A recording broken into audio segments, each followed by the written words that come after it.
ফুলতলি সাহেব কিবলা রহমতুল্লাহি আলাইহি আমাদেরকে শিক্ষা দিয়েছেন, কিতাব লিখেছেন। বালাউটি সাহেব রহমতুল্লাহি আলাইহি আমাদেরকে শিক্ষা দিয়েছেন, কিন্তু উনি ছিলেন কিতাবের বহর, মানে একটা বাহরুল উলুম ছিলেন, একটা ফাজিল মাদ্রাসার প্রিন্সিপাল ছিলেন। আমি ওনার মজলিসে অনেকবার বসেছি। নিজেকে খুব আড়াল করে রাখতেন, জাহির করতেন না। পীর হয়ে গেলে অনেকে আছেন না, নিজেকে জাহির করেন। বালাউটি সাহেব আলাদা এক জগতের মানুষ ছিলেন। আমি যতবার গিয়েছি ওনার কাছে, যে তিনি যে একটা মাদ্রাসার প্রিন্সিপাল, তিনি যে ফুলতলি সাহেব কিবলার খলিফা, এরকম কোনো ভাবই তার ছিল না। ওনার সাহেবজাদেগণকে খুশি করার জন্য বলছি না, যেটা আছে সেটা বলছি। আপনারা যারা দেখেছেন আপনারা এটা বলতে পারবেন। ওই যে ওনার খানেকায় আমি বসেছি, ওনার খানেকায় আমি বসেছি। উনি যেভাবে জিকির করতেন, জিকিরের সময় তার যে মহব্বত ছিল, এখলাস ছিল, অন্য কোনো মানুষের মধ্যে, অনেকের মধ্যেই পাওয়া যায় না এগুলো। ফুলতলি সাহেব কিবলার কাছ থেকে যেহেতু একদম পার্শ্ববর্তী প্রতিবেশীও ছিলেন, সেরকম ফয়েজ পেয়েছেন আলহামদুলিল্লাহ। আমরা এমন এক অলির ইসালে সওয়াবে এসেছি। আমরা এখানে যারা বসেছি, আমরা এরকম কিছু জিকির, আবার এটা আপনারা শুনেছেন, জানেন, মুখস্থ আছে, এটা একটু রিভিশন দেব। হাজরিনে কেরাম, আল্লাহর নবী নূর নবী মোহাম্মদ মুস্তফা আহমদ মুজতবা সাল্লাল্লাহু আলাইহি ওয়াসাল্লাম বলেছেন, এই যে বাম স্তনের নিচে 2 আঙ্গুল নিচে পীর সাহেবগঞ্জ যেগুলো আমাদেরকে শিখান, আমি এরকম নিজেকে কিছু মনে করি না। আমি জাস্ট এই কথাগুলো যেগুলো ওনারা বলেছেন শিখেছি, এই কথাগুলো বলছি। কলব একটা গোশতের টুকরা, সাদা একটা গোশতের টুকরা। বনি আদম যখন গুনাহ করে একটা কালো দাগ পড়ে যায়, আরেকটা গুনাহ করলে আরেকটা কালো দাগ পড়ে, এরকম দাগ পড়তে পড়তে পড়তে পড়তে এটা কালো গোশতের টুকরা হয়ে গেছে। এটাকে পরিষ্কার করার কোনো মেডিসিন এই দুনিয়ায় দোকান থেকে কিনতে পাওয়া যায় না। রাসূলুল্লাহ বলে গেছেন যে একমাত্র মেডিসিন হলো জিক্রুল্লাহ, আল্লাহর জিকির করা। যদি জিকির করতে পারেন তাহলে কলব পরিষ্কার হবে, গুনাহ খাতা মাফ হবে, যে দাগগুলো পড়েছে এই দাগগুলো মিটে যাবে। আরেক হাদিসে রাসূলুল্লাহ সাল্লাল্লাহু আলাইহি ওয়াসাল্লাম বলেছেন, শয়তান বনি আদমের কলবের মধ্যে, আশ-শাইতানু জাসিমুন আলা কলবি বনি আদম, শয়তান বনি আদমের কলবের মধ্যে আসন পেতে বসে থাকে। এই হাদিস বললে আবার অনেকে জানহরে বওয়া যেটা আছে এটা উঠায় দেয়। না, জানহরে বসবেন। আসন পাইতে বসলে দীর্ঘ সময় বসার পদ্ধতি হলো আসন পাইতে বসা। আমরা সিলেটি ভাষায় বলি জানহরে বসা। দীর্ঘ সময় যারা জিকির করবেন আসন পাইতেই বসবেন, দীর্ঘ সময় শান্তি মনে জিকির করতে পারবেন। তো শয়তান যদি এরকম বসে থাকে, কি বলেন, কি বুঝেন যে শয়তান বসছে, যাবে না এই জন্য, বুঝতে পারছেন? শয়তান বসছে, যাবে না এই জন্য, এই নিয়তে দীর্ঘ সময় বসবে, মানে রাসূলুল্লাহ বলেছেন এরকম। আশ-শাইতানু জাসিমুন আলা কলবি বনি আদম, বনি আদমের কলবের মধ্যে শয়তান আসন পেতে বসে থাকে। ইজা জাকারা, বনি আদম যখন জিকির করে, খানাসা, শয়তান পালায়া যায়। বনি আদম যখন ইজা গাফালা, বনি আদম যখন গাফিল হয়ে যায়, আল্লাহর জিকির বাদ দিয়ে দেয়, শয়তান তাকে ওয়াসওয়াসা দেয়। এজন্য মুর্শিদুল মুর্শিদিন আল্লামা ফুলতলি সাহেব কিবলা রহমতুল্লাহি আলাইহি আমাদেরকে শিক্ষা দিয়েছেন। বালাউটি সাহেব আমাদেরকে শিক্ষা দিয়েছেন। মঞ্জুল আলী সাহেব আমাদেরকে শিক্ষা দিয়েছেন। বিলপারি সাহেব আমাদেরকে শিক্ষা দিয়েছেন। ফুলতলি সাহেব কিবলা এই যে ফুলগুলো রেডি করে গেছেন, ওনারাও নাই। ফুলতলি সাহেব কিবলা যে ফুলগুলো আমাদের জন্য উপহার রেখে গেছিলেন, ওনারাও চলে গেছেন। আল্লাহ পাক হাসরের এই কিয়ামতের আলামত, যেগুলো আলামাতুস সাআহ, কিয়ামতের আলামতগুলোর মধ্যে অন্যতম আলামত, বুখারী শরীফের বর্ণনা, প্রথম আলামত হলো ইলম উঠে যাবে। অন্য হাদিসে রাসূলুল্লাহ সাল্লাল্লাহু আলাইহি ওয়াসাল্লাম বলেছেন ইলম কেমনে উঠবে, ইলমকে আল্লাহ সরাসরি উঠে নেবেন না, বরং ইলম উঠে যাবে বিকাবদিল উলামা, উলামায়ে কেরামের ইন্তেকালের মাধ্যমে। উলামায়ে কেরাম ইন্তেকাল করছেন, ইলম চলে যাচ্ছে। আর বর্তমান মাদ্রাসা শিক্ষার যে সিলেবাস, এগুলা দিয়ে আগের ওই আলেম যারা আছেন এরকম তৈরি হবেন না, আর বলেও চিন্তা করবেন না। নিজেরা যদি সিলেবাস তৈরি না করেন, নিজেরা যদি প্রতিটা মাদ্রাসায় মাদ্রাসায় দারুন নাজাতের মতো কিতাব শাখা না খুলেন, ভবিষ্যৎ অন্ধকার হয়ে যাবে। প্রতিটি মাদ্রাসায় মাদ্রাসায় কিতাব বিভাগ দরকার, আলাদা টিচার রেখে ওই আগের যে কিতাবগুলো আছে সিলেবাসের বাহিরে এই কিতাবগুলো পড়াইয়া আলেম তৈরি করতে হবে, নতুবা অবস্থা খারাপ হয়ে যাবে। আমার বাবাজিরা, তো আমাদেরকে শিক্ষা দিয়েছেন যে শ্বাস প্রশ্বাসের জিকির, শ্বাস টান দিতে লা ইলাহা, ছাড়তে ইল্লাল্লাহ, টান দিলাম শ্বাস, আবার এই নিয়ত করলাম, বা এরকম উচ্চারণ লাগবে না। ফুলতলি সাহেব কিবলা বলতেন মুখ জিহ্বা না নেড়ে, মুখ জিহ্বা না নেড়ে আপনি লা ইলাহা শ্বাস যখন টানছেন, ইচ্ছা যেটা নিয়তে, মানে এটা আপনার অন্তরে থাকলেই হবে, অন্তরে থাকলেই হবে। মনে মনে যেটা আর কি, মনে মনে একটা পড়া আছে না, মনে মনে পড়লে কি জিহ্বা নড়ে, ঠোঁট নড়ে? নড়বে না, কারণ ঠোঁট জিহ্বা নাড়িয়ে উচ্চারণ করে, এটা আলাদা জিকির। আর এটা হলো শ্বাস প্রশ্বাসের জিকির, পাসান পাস। এই জিকিরের কথা বলেছেন, কেন বলেছেন? যে শ্বাস প্রশ্বাসে যখন আপনি জিকির করবেন তখন শয়তান আর এখানে বসতে পারবে না। সুবহানাল্লাহ বলেন।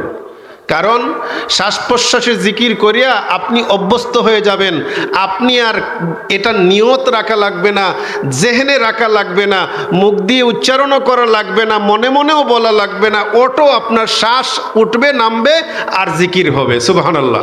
শ্বাসের মধ্যে আপনার এই জিকিরটা জারি হয়ে যাবে। এই জিকিরটা যখন জারি হয়ে যাবে তখন আপনার কলবের মধ্যে শয়তান বসার কোনো সুযোগ নাই। রাসূলুল্লাহ বলেছেন ইজা জাকারা খানাসা। তাহলে আমরা শ্বাস প্রশ্বাসের জিকির করব তো। এরপর মূল বিষয় আমি যেটা উপস্থাপন করার চেষ্টা করব, বা আমার ইচ্ছা হয়েছে এই শেষ রাত্রির জন্যে সংক্ষিপ্ত বিষয় আর সংক্ষেপে আলোচনা করার জন্যই আমাকে বলা হয়েছে। ওলামায়ে কেরাম মওজুদ রয়েছেন।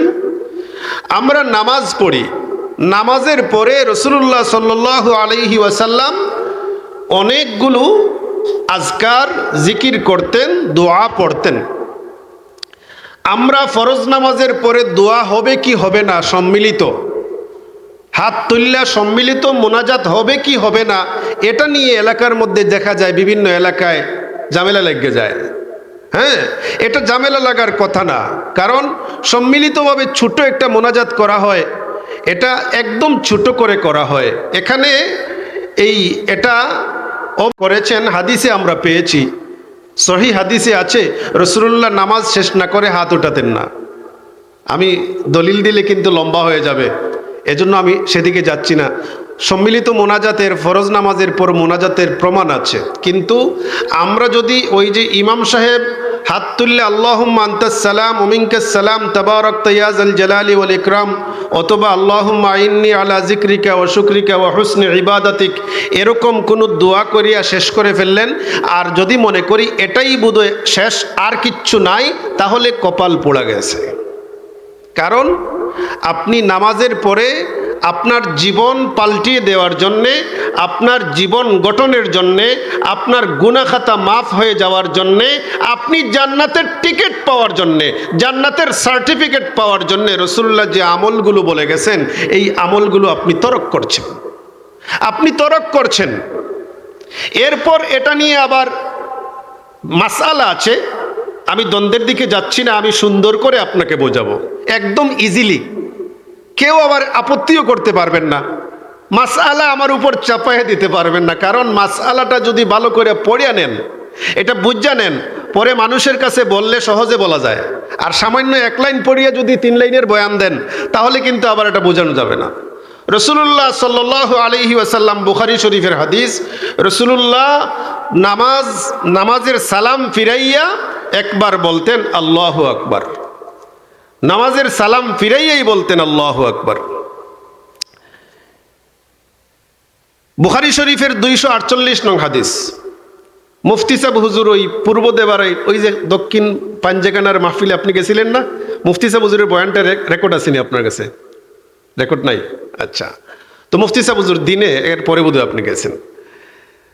মুফতি সাহেব হুজুর এটা একদম ক্লিয়ার বলেছেন। আমরা তো বলি, আমরা তো একবার আল্লাহু আকবার 3 বার আস্তাগফিরুল্লাহ পড়ি, অথচ আমরা সকলে জানি না, সকলে পড়ি না। নামাজের সালাম ফিরাইয়া রাসূলুল্লাহ একবার বলতেন আল্লাহু আকবার। বলুন, একটু জুড়ে বলুন না, আল্লাহু আকবার। হাদিসের রাওয়ী আব্দুল্লাহ বিন আব্বাস রাদিয়াল্লাহু তাআলা আনহুমা, ইবনে আব্বাস, তিনি বলেন আমি আল্লাহু আকবারের ধ্বনি শুননা বুঝতাম নামাজ শেষ হয়েছে। তাইলে কি বোঝা যাইতো? কি বোঝা গেল? যে একটু আওয়াজ করে সাহাবীরা, রাসূলুল্লাহ সাল্লাল্লাহু আলাইহি ওয়াসাল্লাম সাহাবীদেরকে নিয়ে জামাতে নামাজ পড়তেন, সকলে মিলে একটু আওয়াজ করে আল্লাহু আকবার বলতেন। আলহামদুলিল্লাহ, এই দেখেন বরকত, এই যে খেদমতটা হচ্ছে, এই খেদমতটা দেখেন আপনাদের জন্য। এখন যাতে আপনাদের ঠান্ডা লাগে না, আপনাদেরকে কম্বল দেওয়া হচ্ছে। আলহামদুলিল্লাহ, আলহামদুলিল্লাহ বলুন না? আলহামদুলিল্লাহ, আলহামদুলিল্লাহ। যারা ঘুমিয়ে গেছেন, আশা করব এখন তো জিকিরের সময়, খানেকা হবে, আপনারা আবার চলে আসেন, মাহফিলে চলে আসেন। যেখানে পানি পড়ে এখানে বসলেন না, যেখানে পানি পড়ে না এখানে বসবেন। তাহলে ফরজ নামাজের পরে রাসূলুল্লাহ একবার আল্লাহু আকবার বলতেন। হাদিস বুখারী 248। রাসূলুল্লাহ সাল্লাল্লাহু আলাইহি ওয়াসাল্লাম এরপরে 3 বার আস্তাগফিরুল্লাহ বলতেন। কৈফিয়ত কি? আস্তাগফিরুল্লাহ কেমনে বলতেন? শুধু বলতেন আস্তাগফিরুল্লাহ, আস্তাগফিরুল্লাহ, আস্তাগফিরুল্লাহ। দলিল কি? সহিহ মুসলিম শরীফের 591 নম্বর হাদিস, তিরমিজিতে আছে 300 নম্বর হাদিস, সুনান ইবনে মাজাতে আছে 298 নম্বর হাদিস। আমি আমার এই বই আল আজকারুন নাবাউইয়া বাদাল ফারিদা, এই বইয়ের মধ্যে এগুলো উল্লেখ করেছি। তো এই যে কথাগুলো আমরা বলবো নামাজের সালাম ফিরাইয়া। আমি ছোট তখন আমার এলাকায় এক ইমাম সাহেব একবার বলছেন আস্তাগফিরুল্লাহ। নামাজের সালাম ফিরাইয়া, নামাজ যে সুন্নত আছে এগুলো শেষ করিয়া মুসল্লি একজন আরেকজনকে বলতেছে, আমি শুনতেছি যে নমাজও কি তা কোনো গুনাহ উনা হইছে নি? আমরার ভাষা তো বুঝেনি। নমাজও কি তা আজকে কোনো গুনাহ উনা হইছে নি? নমাজের সালাম ফিরাইয়া ইমাম সাহেব আস্তাগফিরুল্লাহ বললা। এই যে জানে না। তো আমরা বলবো নামাজের সালাম ফিরাইয়া একবার আল্লাহু আকবার, 3 বার আস্তাগফিরুল্লাহ, আস্তাগফিরুল্লাহ, আস্তাগফিরুল্লাহ। এরপর আল্লাহর রাসূল সাল্লাল্লাহু আলাইহি ওয়াসাল্লাম বলেছেন এমন একটা ছোট আয়াত, যে ছোট আয়াত আয়াতুল কুরসি নামে পরিচিত। এই আয়াতুল কুরসি যদি একবার পড়েন, এটা আল মুআজাম আল কবির, মুআজাম আল কবির এই কিতাবের 8 নম্বর জিলদের 134 নম্বর পৃষ্ঠায় 7532 নং হাদিস, সুনানুল কুবরা লিন নাসাই এই কিতাবে আছে 9848 নম্বর হাদিস। আয়াতুল কুরসি যেভাবে, যে আমি যে হাদিসটা বলছি অন্য কিতাবে অন্যরকম আছে, এখানে এরকম আছে। আবু উমামা আন আবি উমামাত আল বাহিলি রাদিয়াল্লাহু আনহু قال قال رسول الله صلى الله عليه وسلم من قرأ آية الكرسي دبر كل صلاة مكتوبة لم يمنعه من دخول الجنة إلا الموت। রাসূলুল্লাহ বলেন যে নামাজের সালাম ফিরাইয়া সাথে সাথে দুবুরি কুল্লি সলাতিন, একদম নামাজের সালাম ফিরাইয়াই একবার যদি কেউ আয়াতুল কুরসি পড়ে, তাহলে আমার নবীজি নূর নবী মুহাম্মদ সাল্লাল্লাহু আলাইহি ওয়াসাল্লাম বলেন এই একবার আয়াতুল কুরসি পড়ার বিনিময়ে সে মারা যাবে আর জান্নাতে যাবে। সুবহানাল্লাহ। আমরা সালাম ফিরাইয়া 33 বার 34 বার অথবা 33 বার 33 বার আলহামদুলিল্লাহ, সুবহানাল্লাহ, আলহামদুলিল্লাহ, আল্লাহু আকবার পড়ি। একবার পড়ব লা ইলাহা ইল্লাল্লাহু ওয়াহদাহু লা শারীকা লাহু লাহুল মুলকু ওয়া লাহুল হামদু ওয়া হুয়া আলা কুল্লি শাইইন কাদির।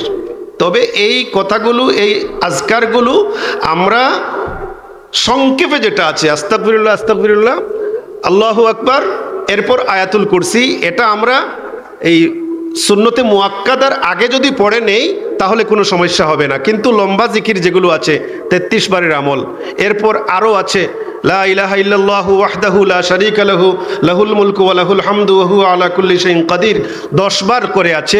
এগুলো সুন্নতে মুআক্কাদা পড়ে তারপর করব, কারণ সুন্নতে মুআক্কাদার গুরুত্ব এগুলোর থেকে আরেকটু বেশি। এখানেও যদি কেউ চায়, মুক্তাদি যদি হয়, আল ফাতাওয়া আল হিন্দিয়াতে আছে, মুক্তাদি যদি হয় ইমাম না হয়ে, ইমাম কিন্তু আল্লাহুম্মা আনতাস সালাম ওয়া মিনকাস সালাম তাবারাকতা ইয়া যাল জালালি ওয়াল ইকরাম, এই এতটুকু পরিমাণই বলবে, এই কিবলামুখী থাকবেন, আর তিনি কিবলামুখী থাকতে পারবেন না। এটা হলো মাসআলা। বিভিন্ন কিতাবে আছে, কোনো কিতাবে মাকরু আছে লেখা, কোনো কিতাবে বিদআত লেখা আছে অতিরিক্ত বসা। আর মুক্তাদি যদি হয়ে থাকেন তাহলে আল ফাতাওয়া আল হিন্দিয়ায় আছে, একদম ক্লিয়ার উল্লেখ আছে, মুক্তাদির জন্য ফতোয়া হলো তার ইচ্ছা, সে যদি আজকার পরে সুন্নত পড়ে তাহলে এটাও তার ইচ্ছা, আর যদি সুন্নতের আগে আজকার পড়ে নেয় তা ইচ্ছা। হ্যাঁ, এটা আপনি পাবেন প্রথম জিলদের ৭৭ নম্বর পৃষ্ঠায়। হ্যাঁ, যে কেউ যদি ইচ্ছা করে মুক্তাদি সুন্নত না পড়িয়ে ওইগুলো পড়তে পারবে, আর সুন্নত পড়িয়ে পড়ে আরও ভালো। ফতোয়া স্বামীতে আছে সুন্নত পড়িয়া পড়া ভালো। এরপর এই শাহ ওলিউল্লাহ মুহাদ্দিস দেহলভী হুজ্জাতুল্লাহিল বালিগা এই কিতাবের ২ নম্বর জিলদের ২০ নম্বর পৃষ্ঠায় বলেছেন সুন্নতের আগে ভালো। তাহলে আমাদের আকাবির যারা আছেন ওনারা আমাদেরকে বলেছেন যে ছোটো যেগুলো এগুলো আগে পড়ে নেব, আর বাদবাকি যেগুলো বড় আছে, যেমন সুবহানাল্লাহ ৩৩ বার, আলহামদুলিল্লাহ ৩৩ বার, আল্লাহু আকবার ৩৩ বার, লা ইলাহা ইল্লাল্লাহু ওয়াহদাহু লা শারীকা লাহু লাহুল মুলকু ওয়া লাহুল হামদু ওয়া হুয়া আলা কুল্লি শাইইন কাদির, এটা একবার, এটা সুন্নতে মুআক্কাদা পড়ব। আল্লাহ আমাদেরকে তৌফিক দান করুন। আমরা যেন নামাজের পরে বসে, নামাজ সুন্নতে মুআক্কাদা পড়ে একটু বসে যেন একটু জিকির আজকার এগুলো করি প্রত্যেক দিন, তাহলে নামাজ আমাদেরকে ফায়দা দেবে, নামাজেও ফায়দা দেবে, জিকিরের মাধ্যমে আমরা আল্লাহর নৈকট্য লাভ করতে পারবো। ওয়া আখিরু দাওয়ানা আনিল হামদুলিল্লাহি রাব্বিল আলামিন। আসসালামু আলাইকুম ওয়া রাহমাতুল্লাহ।